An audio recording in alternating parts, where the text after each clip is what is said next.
greetings under the theme Where Now for Visible Unity. The Faith and Order Commission at the World Council of Churches is holding its 6th World Conference hosted by the Papal Logos Center in Wadi El Natrun in Egypt.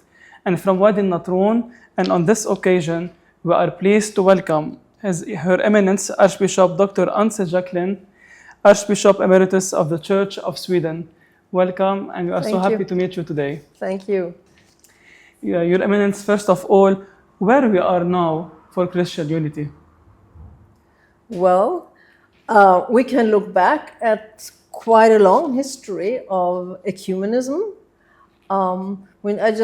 Since I was in Sweden, we just celebrated some months ago the centenary, the 100th anniversary of the Ecumenical Conference in Stockholm, 1925, which one of my predecessors, Nathan Söderblom, invited to, and it's gone to history as the Life and Work Conference. In fact, it was a conference that grew out of Nathan Söderblom's eager desire for peace, because when World War I raged in Europe, he just couldn't fathom why Christian peoples would go to war to each other, why nationalism would win over Christian faith and Christian ethics.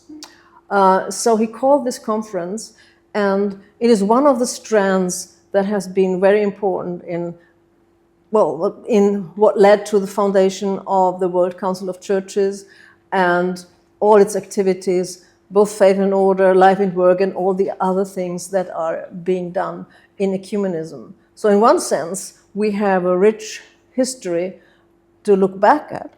On the other hand, we are still facing obstacles towards visible unity, and we are now living in a world that sees a growing fragmentation all over the place. So much is polarized, and of course that also happens within the churches. It's not just out there in the world, it's also in the churches that fragmentation is happening. So we have a big task before us.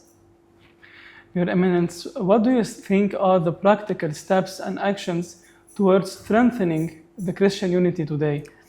I think to put it a bit simple, there are many ways, but one way is like to say we need to sit down and sort out our doctrinal differences. We do have to have theological dialogues. We do have to have that, but we also need to walk the talk. And I think something happens when although we might not agree on everything in how we express theology, how we express ourselves in worship. We may not agree there, but there are still things that we actually can do together in service to the world. And then I think we should do it. And sometimes by doing things together, we also get a better understanding, and maybe something happens to our different opinions, that we realize that we are actually closer to each other than we are, or that we also, in fact, can revise some of our prejudices and so on. Your Eminence, going back to the 6th World Conference, what are the main and most important topics and issues being discussed during this event? I think it's hard to answer that question simply because there's so much going on. And I like the combination of that you have panels with keynotes and with more perspectives, and that you meet in minor groups, in section groups, where you can actually reflect on what you have heard, that you have workshops, and of course that we have a rich worship life as well during this conference.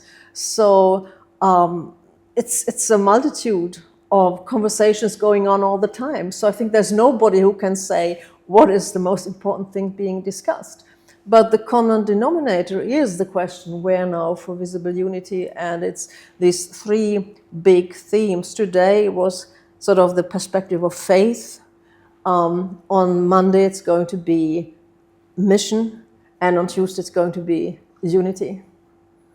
What are the expected fruits or results of this conference? A very good question.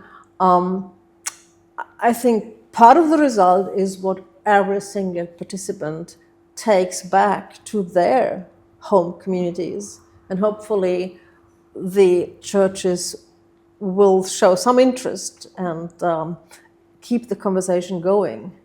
Then on a more official level, there will be a message from this conference. There will be reports from the conference. There will be publications coming out of this conference. So there's a lot of material that will be available in the shorter and longer perspective for churches to study and to reflect on. But I think there are also friendships being built here that can actually advance the ecumenical interchange and exchange. Hopefully.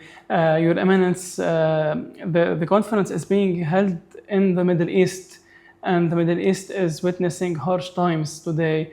What is your word of hope for the people of the East today? I was very touched yesterday by the panel on the churches in the Middle East. I mean, especially by the contribution from Dr. Rima from Lebanon. She very much expressed what has become known as sort of the ecumenism of blood, martyrdom, I mean the hardship. To me, hope has at least three ingredients. One is hope knows how to harbor the anger, the sorrow, the frustration over everything that is not right. And hope also can relate wisely to both our strength, our power, our creativity as human beings, but also our vulnerability, our failing, our mortality. To relate both wisely to both sides.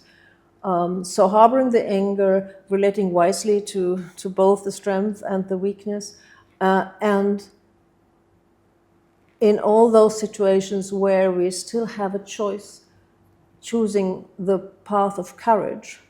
And I have met people, friends from the Middle East who have lived that hope in spite of everything else. And I was very touched some months ago when I met a Palestinian priest who said, you know, in Gaza, people are not asking, where is God? They say God is our only refuge. But they are asking, where is humanity?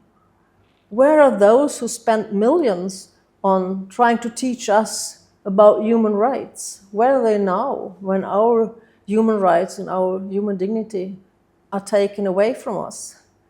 So in these words, I sense both honest despair, but also honest hope.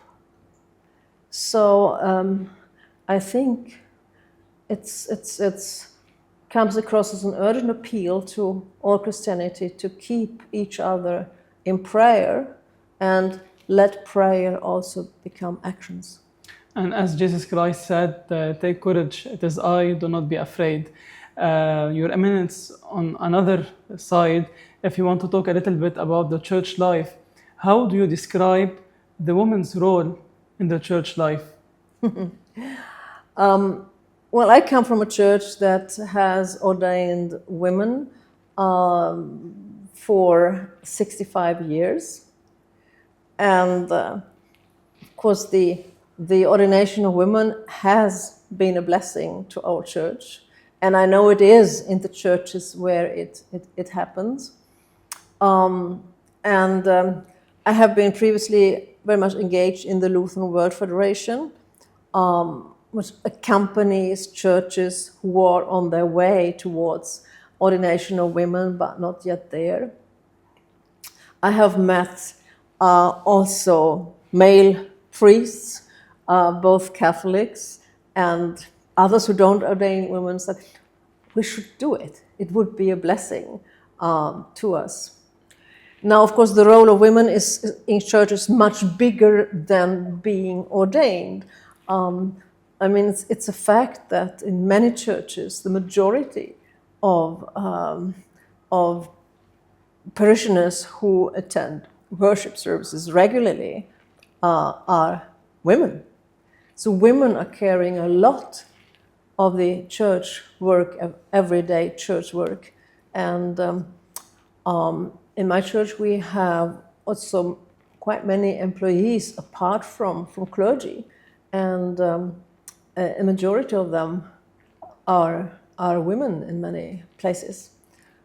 So the role of women can't be underestimated. It's a big role, both as theologians and in all other capacities. Your Eminence, Archbishop Dr. Antje Jackelén, Archbishop Emeritus of the Church of Sweden, thank you for the special interview and thank you for your time. Well, thank you. Thank you. And God bless. Thank you.